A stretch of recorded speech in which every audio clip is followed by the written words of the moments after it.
All right, we have an absolutely insane rumor that we're waking up to this Tuesday morning, so I thought we would discuss this one right away, which is the possibility of the Sony Group looking to acquire Kadokawa. And Kadokawa is the majority stakeholder for the developer FromSoftware, best known for doing Demon Souls, Bloodborne, Dark Souls, and of course Elden Ring. Kadokawa is also a very big organization, and there's a lot more here at stake as far as how many companies, properties they own, their entire anime and publishing and book arm, and they've got a lot of stuff, right? So there's a lot here to digest. So first, the rumor at hand, it's very short, which is it's coming from Reuters. Two sources familiar with the matter said that the Sony Group is looking to add Kadokawa to its entertainment portfolio. Talks between the two sides are ongoing, and if successful, a deal could be signed in the coming weeks, the sources said. Both Sony and Kadokawa declined to comment.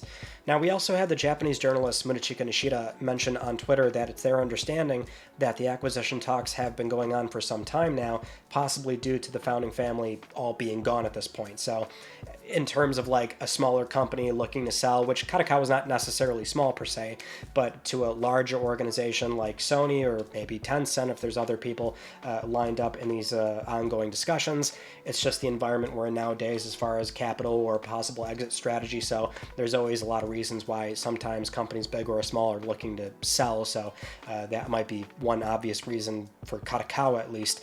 But what we should probably acknowledge right up front is something we've discussed a few times on LTPS, which is just with acquisition rumors, they're always very iffy. I mean, now, if they're coming from a legacy publication like Reuters, which is not often for them to publish this exclusive story, and if they were able to corroborate this with at least one other person, then it's worth humoring, especially given how much consolidation we've seen in the past 2-3 years. That stuff is not, I mean, it's slowed down to a degree, but it's still going to happen occasionally, and Sony is certainly an interested buyer in this case, which we'll talk about in a second. But usually with acquisition rumors, what we've seen like in the games business, and this will happen anywhere else basically, but you know, there's only very few senior level high ranking people at both companies that are involved in these talks. So anytime a rumor does happen that ends up being credible, it's usually mere hours before the announcement even is confirmed, because that's the time where the deal's already been inked, and then that announcement is starting to trickle down to more employees, to where then the press release goes out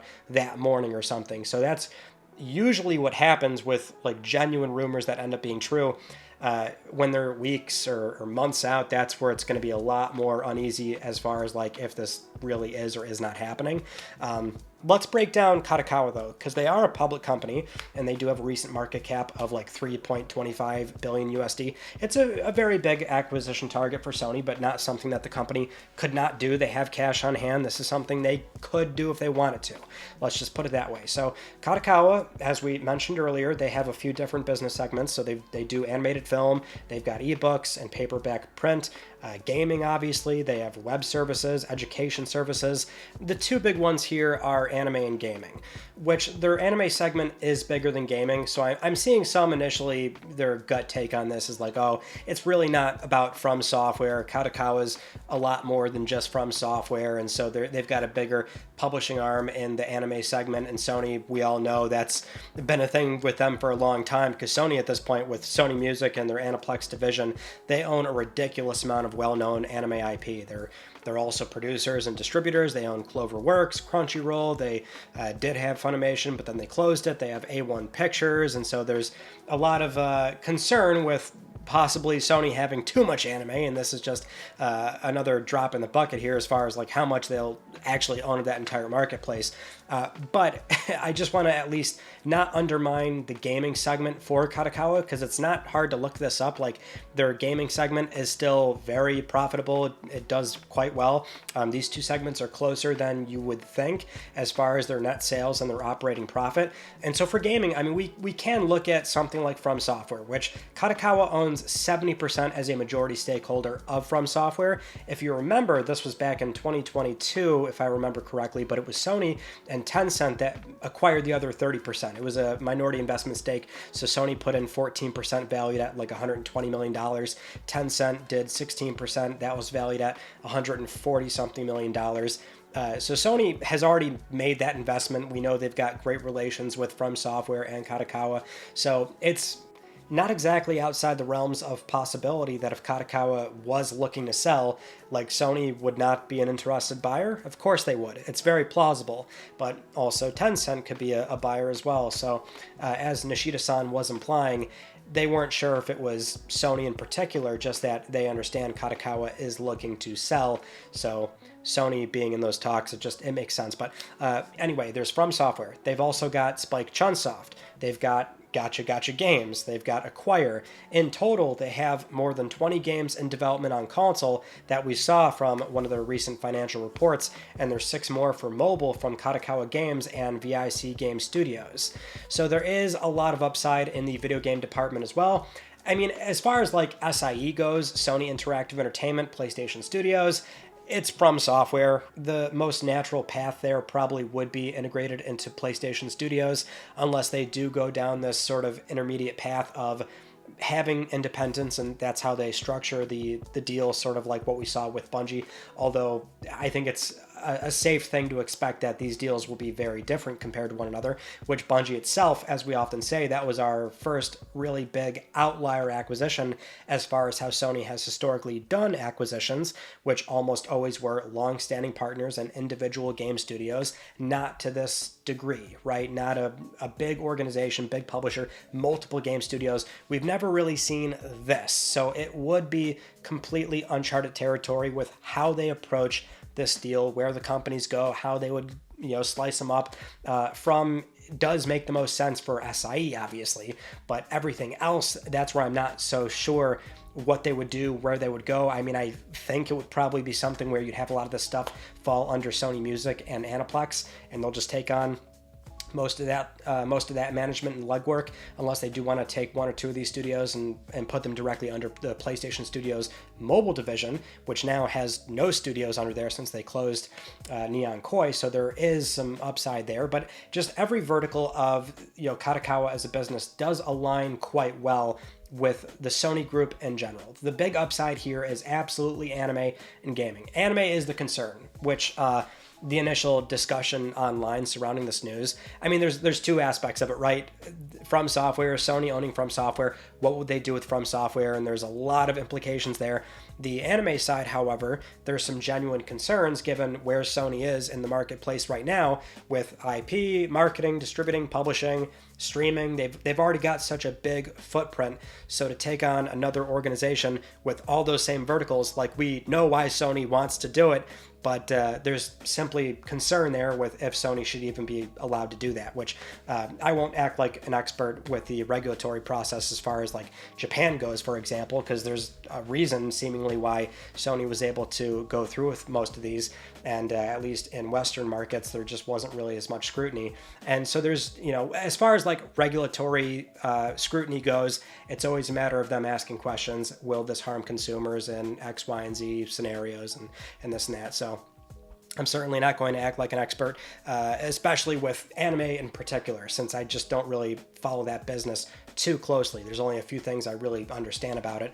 But in terms of PlayStation, SIE, what we typically discuss here, FromSoftware, that alignment would make a lot of sense. I mean, they've historically had a very good relationship with FromSoftware, and FromSoftware does now own the Elden Ring IP. They got that back from Bandai Namco. They still own Dark Souls, but they've got Elden Ring, they've got Armored Core.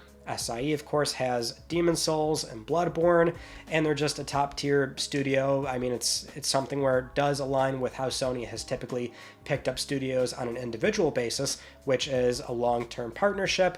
Talent, they don't necessarily want, or, well, I'm sure they want it, but they've never been one to go out and seek a studio for the IP they own, because this has always been a matter of like talent, second party studio. Have we worked with you for a long time? Have you proven your worth?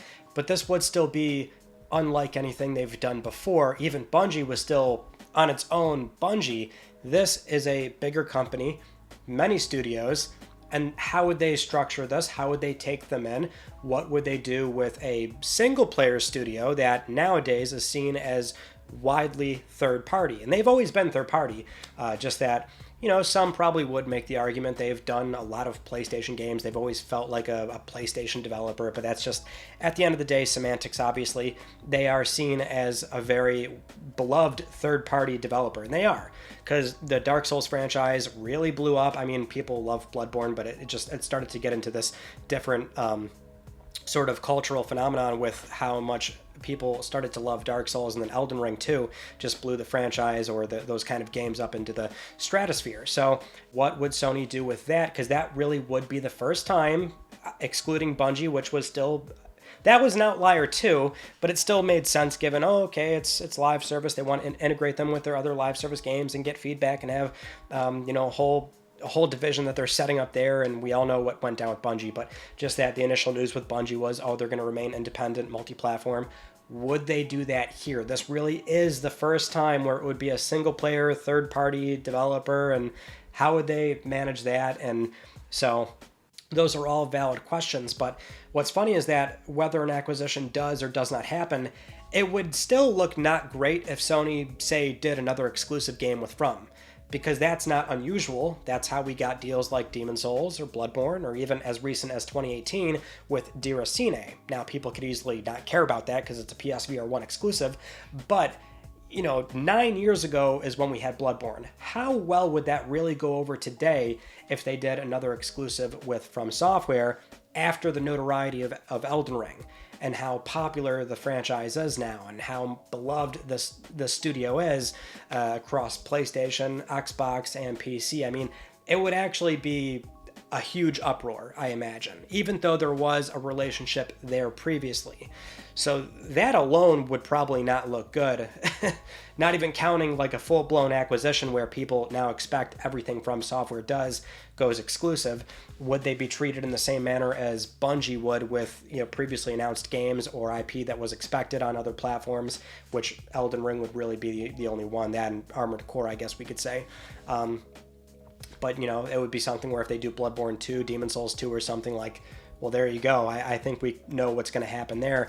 But Elden Ring 2, if they're doing that, it all depends on what FromSoftware even wants to do. This is all speculative, and there's just a lot of implications. Like, the other aspect I'm seeing immediately too is like, oh man, this would really not be great if they acquire Kadokawa and then they own FromSoftware, and that means even if they do stay multi-platform, anything they put out on PC is going to require PSN. PSN's not available in all countries. So are you really going to bar such a beloved new entry out of this famed developer from 170 something countries? Like, that's not going to go over well at all, and I would agree.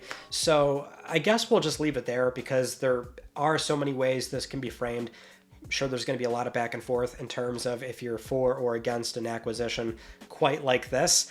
But it's a rumor. Nothing has materialized just yet, so we'll leave it there for now. That's what you need to know about Kadokawa, and it does absolutely make sense for Sony, but if they will go through with something like this, if they can come to a deal, then we'll wait till that happens, then we'll discuss further. But thank you so much for joining me in this news, and I will see you all in my next video. You take it easy.